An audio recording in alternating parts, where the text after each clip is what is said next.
ជំរាបសួរបងប្អូនទាំងអស់គ្នាថ្ងៃនេះជាថ្ងៃច័ន្ទទី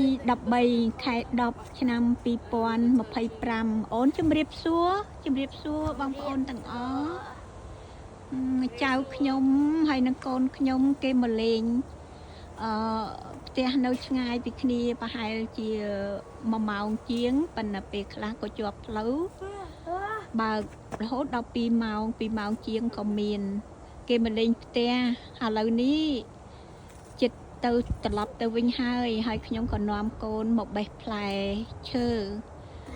ខ្មែរយើងអត់ដឹងហៅអីទេក៏ប៉ុន្តែនៅស្រុកនេះគេហៅ peach ហើយនេះបេះយកទៅវិញផ្ញើបងប្អូនញាតិមិត្តឯនោះចិត្តពេញមកកត្រកទៀតហើយ You get the high ones. Please. Save some for my because my ចាបងប្អូនខ្ញុំ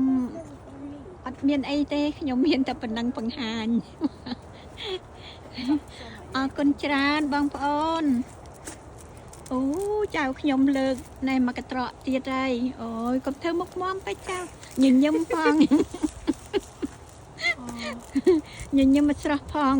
ចៅស្រស់ណាស់អូខេជម្រាបលាបងប្អូនជម្រាបលា